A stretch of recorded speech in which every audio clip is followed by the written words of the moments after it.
I said, okay, my infatuation. How you feel, Mike? Awesome, good. What's going on, guys? Welcome to Anabolic Network LLC, Sup Talk. First official episode. Your host, Buddy Ray. And Mike. So, all right. So I guess for this first episode or official episode, constantly whenever we're talking to people, we get approached with little questions like, "Hey, man, I'm ready to start going to the gym. I'm ready to start training. Where should I start?"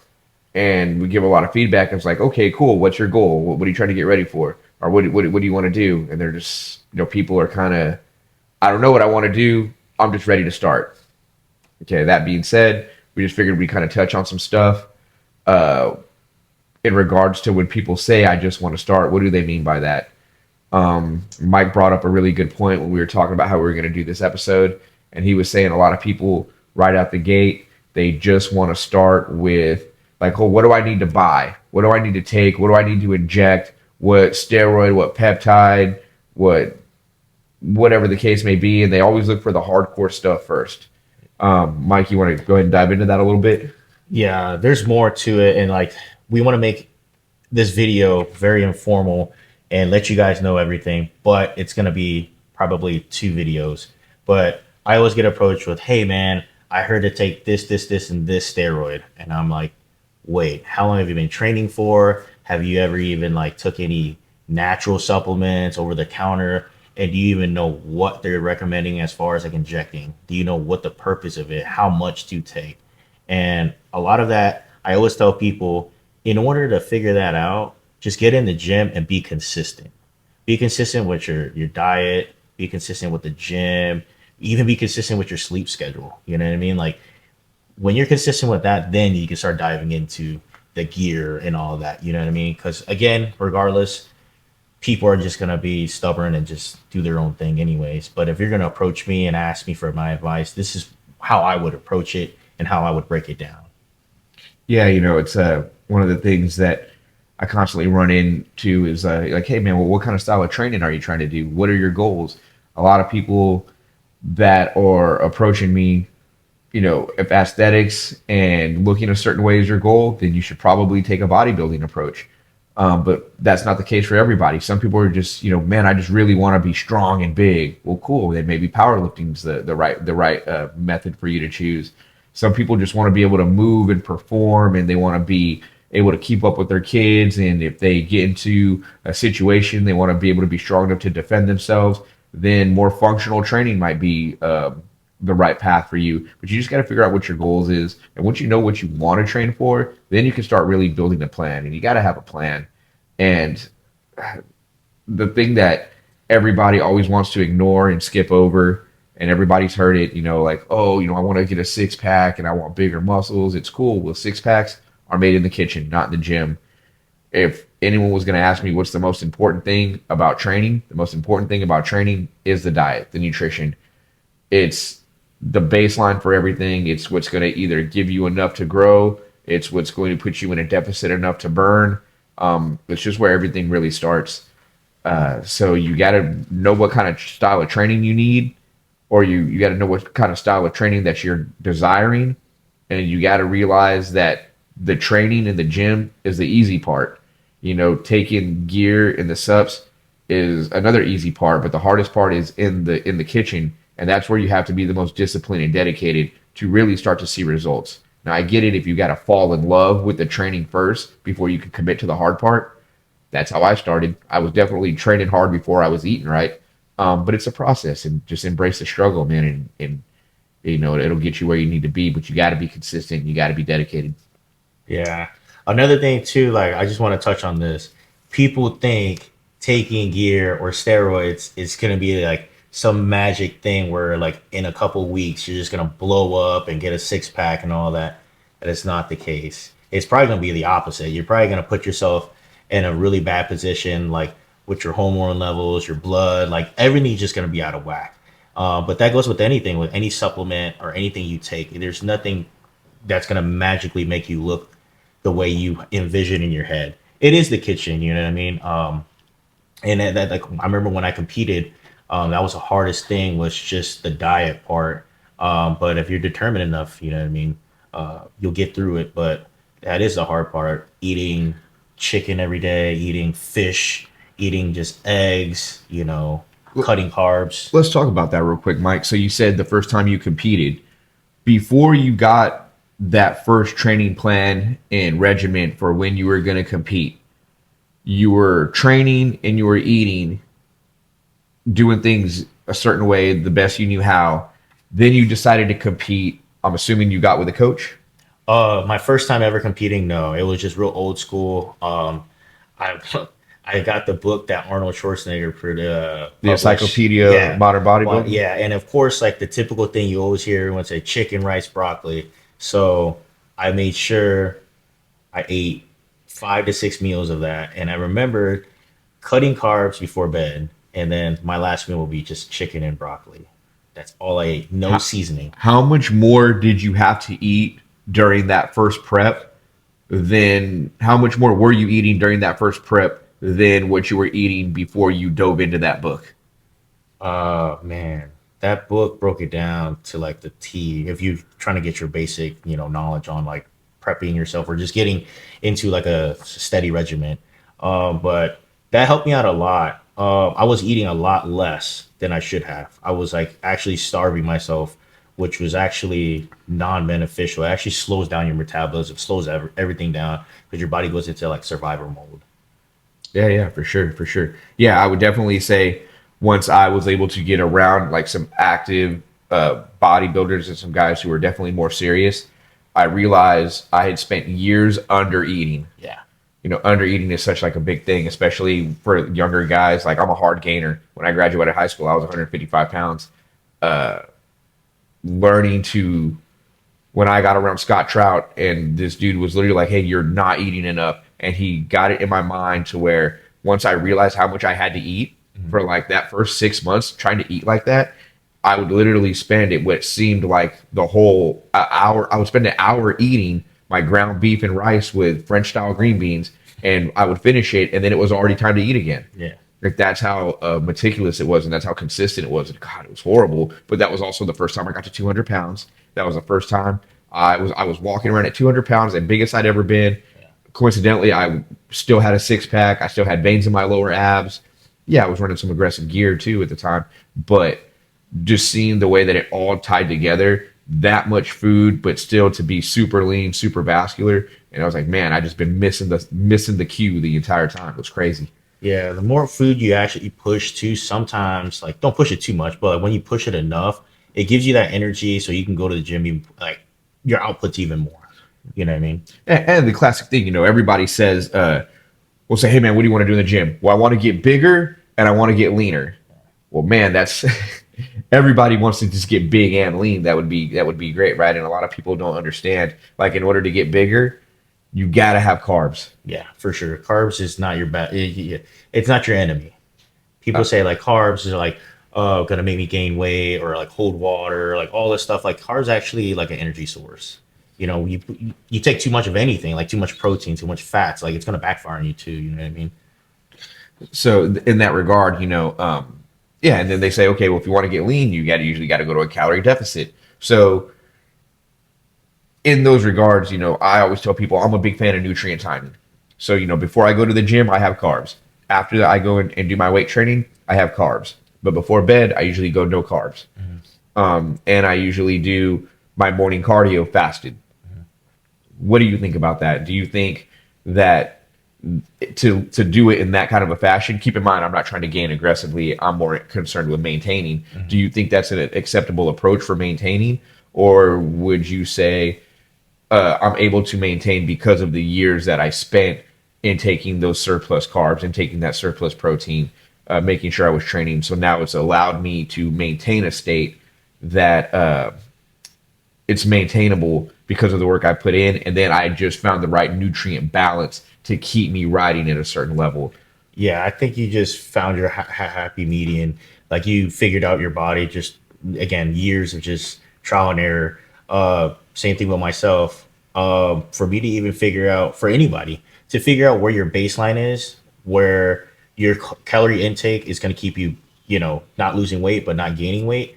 Then you start figuring out whether you want to gain weight or lose weight. You add, calories. If you want to bulk up, if you want to cut, it's the same thing. It's just take some calories out. And I guess like you figured out what works for you as far as like calorie. It comes to a point where you don't even need to count your calories anymore. You just start eating everything and doing everything the same, so it becomes routine. Yeah, I don't count macro. I haven't counted macros in years. Yeah. I just know anytime I sit down, I need 7 ounces of protein. Whatever protein I'm taking, I'm just making sure I'm getting my 7 ounces. I make my 1 cup of rice a day in the rice cooker, and I'm doing a half a cup with 2 different meals, and then I do my cream of rice with my breakfast omelet. And that's it. Dude. Yeah, and I'm sure if you wanted to gain some weight, you would just increase. Start with the carbs. You probably just add a little bit more carbs. Well, let me ask you this. While we're talking about carbs and how necessary carbs are for muscle development, muscle growth, sustainable energy, also a big part of it, would you say, is learning your bodies? Like, so for me, when I first got into training, everybody was like sweet potatoes, sweet potatoes, sweet potatoes. I did a lot of baked sweet potatoes with honey and cinnamon. I did sweet potato fries, and like that was like my go-to carb. And then when I did start training with Scott Trout, or working with Scott Trout, and he started helping me adjust my diet, and he said, man, why don't you try white rice?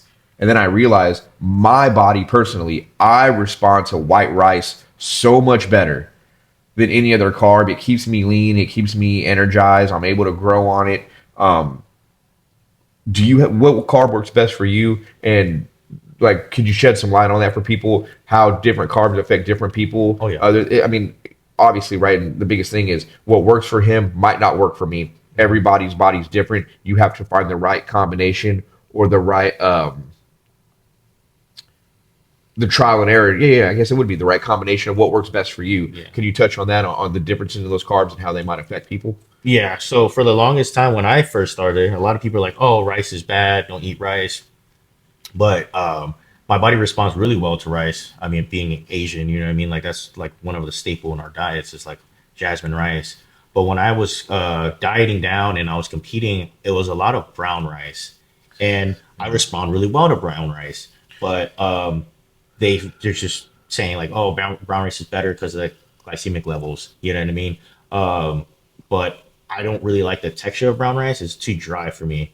But if you were to ask me now, fast forward, and like all the knowledge I know now, I don't think there's a major difference. I still respond both really well to both. But the texture and just enjoying the eating part, I prefer jasmine white rice. Yeah. Potatoes, I'll have them, and I'm sure I respond well, but I think it's just more convenient, and like what I prefer is, jasmine rice. Yeah. Me too. I feel like whenever I take like regular potatoes, I feel a little bit more saturated. I feel a little bit more soggy. They feel just heavier to me. Yeah. You know what I mean? And so, but I guess that in that same regard, when I was a kid, it was like, oh, you want to get big? Meat and potatoes, steak and potatoes, right? So that was like the staple. But for me, definitely whenever I take those types of carbs, like any type of potato, it sits heavier on me, and the rice doesn't make me feel overly saturated, overly full. It just makes me feel. Whenever you're prepping, or like when you're just going on a diet as well, trust me, I love sweet potatoes. I appreciate it, but it doesn't keep me full until my next meal, as like rice would. Rice keeps me full a little bit longer. Let me ask you another question, Mike. Since we're talking about food and these carbs, can you touch base a little bit on nutrient absorption? And even though we're taking in all these foods, how much can our body actually process at one time? Is it, if in that regard, also with macros, if I know I need 240 grams or 200 grams of protein a day, and I just do 100 grams with one meal and 100 grams with another meal, is that still as beneficial as getting 50 grams in 4 meals? That's actually a good question. If that's what your schedule is looking like, and you have to just eat 2-3 big meals with the 200 grams of protein, then I would say as long as you get it in. But as far as absorption goes, I would break it up to about 4 to 5 meals, even 6 meals, just because sometimes people just can't stomach all that food at once. You know what I mean? But I would say breaking it up would absorb it more, and you're not going to be just like wasting as far as like the absorption goes. So if your body had to, or like your schedule had to maintain the 3 meals or even like 2 big meals, as long as you're hitting your protein intake goal. That's my preference. But I mean, I could be wrong, but I would say just break it up to like smaller meals. That's with anything, you know what I mean?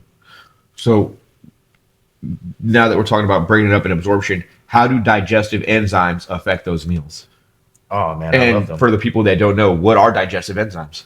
Yeah, those are just lifesavers. If you guys can, hopefully we can produce a digestive enzyme We will have a soon. digestive enzyme through Outlaw soon, eventually. Yeah, so that just helps whenever like you're eating 6 meals a day, for example. Every meal it's gonna be broken down relatively a lot easier on your body in a way where you don't feel too heavy for your next meal. I know sometimes when you're eating 6 meals or something like that, whether on your bulk or cutting, uh, digestion's everything. If you can digest like your foods adequately, it's just gonna be more beneficial for yourself and your body. I was always taught to think about it like if you eat a steak and a half a cup of rice, and you might only absorb 25% of that steak. But if you take digestive enzymes, it's going to help you absorb more like 40% of that steak. Is that like the right methodology? Is that the right way to think about it? That's how I heard about it too, But again, like steak is just a little bit too heavy. But I think that the breakdown process of a steak is a little bit, Yeah, for harder sure. than a chicken or a fish. So let me ask you this. So we know that helps. If you're eating, Justin, how are we looking on time? 1724. Okay, cool. So if we're talking about nutrient absorption and digestion, and we know digestive enzymes help, how do amino acids help in that same regard?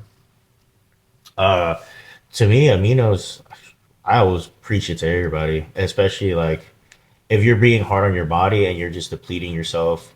Aminos is just the building blocks. So introducing it and just keeping it throughout your daily routine, I think it helps as far as like even like digestion, just anything, recovery. Aminos is like a staple. If I had to push it, everybody should take amino acids. So I remember when I was coming up and I was working at Nutrition FX and with those guys, our owner George, he would keep a tub. It was like a big tub like this of the universal beef aminos. Yeah. And with every meal, we would take three of them. And is what I guess the way I was taught to understand it was everything has like every protein, right, is going to be comprised of amino acids. But say, we'll just use steak as another reference. And they say, okay, if you're going to eat this steak has complete amino acid profiles, and then it also has incomplete amino acid profiles. So if you take an amino acid like the beef aminos, so you take those extra amino acids to have them active in the system. When your body is breaking down that steak, the complete amino acid profiles, it absorbs them super easy because they're already complete. But then that steak also has incomplete amino acid profiles. So by taking the excess aminos through the beef aminos or whatever, and having those extra free radical aminos in your system, those incomplete profiles from the steak, it'll pull from those beef aminos, fill in the blanks, and then you could absorb that better and utilize those nutrients better as far as the protein and the protein synthesis and things of that nature. Nice. So that was always the way that they kind of got it formed in my brain. Another thing, this is just like a tip for everybody out there. If you want like some natural digestive enzymes, I always say throw it a little bit of pineapple, maybe sprinkle a little bit of cinnamon on top of your pineapple. It helps big time with digestion and the bloating. So if you guys don't want to get your hands on a digestive enzyme, just do that, or even stack it together. Digestion's everything. So Yeah. Yeah, that's crazy because there's a lot of fruits that do like, I mean, beetroot. I just started drinking beetroot and turmeric juice, and it just does so much for like your blood flow, for your inflammation. Pineapple, you're saying helps with digestion. I mean, obviously, pineapple for some other helpful benefits also. oh yeah. Even watermelon, like I snack on watermelon regularly, like when I'm done with jujitsu or something, and I just did something where I just feel extremely dehydrated, extremely drained on energy. Like watermelon is just one of those super hydrated, like it's like it is hydration. It's watermelon, it's just full of water. I mean, nowadays I implement a lot of fruit in my daily diet. I was just telling Justin, I was like, man, sometimes like even if I don't have like a big appetite, I can stomach fruit. But I mean, that's for anybody that needs, any advice as far as like getting some fiber in, maybe helping with digestion. I would say eat some fruit. You know what I mean? Fruit's not bad. Yeah, especially for people who are, and that's the other thing. It's like people say, like, "Oh, I'm counting calories. Don't want to eat certain things." Well, it's like cool, but you got to realize like certain things don't have a lot of calories. No. You know what I mean? If you're going to cut back on calories because you're trying to lose some weight or you're trying to be leaner, that's cool. But it just means restrict your carbs, but you still kill your proteins. You still kill your greens, and those greens also help with digestion. I mean, I don't know if a lot of people know this, but you go to a restaurant, they usually give you your salad before your main meal, your main course. The whole purpose of that salad is to prep the gut for digestion. Yeah. Like, I don't know if people didn't know that. I didn't know that. I actually remember you telling me that a while back, and I was like, huh, makes sense. Huh. So cool. All right. Well, guys, like I said, do we have any questions? Mike, can you see any questions on that live? let me see. Does anybody have any questions for us? No, Doesn't look like it. questions yet. Just Okay. a couple people joining us. Cool. Appreciate y'all. So, so I hope that was able to shed some light. Another thing we had touched on, people constantly coming in asking like, okay, well, I want to get started, looking for the hardcore things first. Obviously, like we're both saying, neither of us agree with taking the hardcore route, the fastest, making that the first choice or the fastest route, because it's not. You need to establish a baseline, get you some good baseline products. You should be on a multivitamin. Learn to take your omegas with your food, kill bad fat with good fat. You can get on some natural stuff like a non-hormonal anabolic is another thing that'll help with protein synthesis and help put some natural size on you. And then once you take your body to an area where it's like, man, I've seen some good results, I'm happy with the results, but where do I go from here? Well, then you can start addressing it. But there's no point in, you don't go buy a race car when you're just learning how to drive. Yeah. Because it's gonna be too strong for you. It's gonna be too powerful for you. You'd probably just go mess it up. Yeah. But learn how to drive first, and then once you know how to drive, you know how to turn.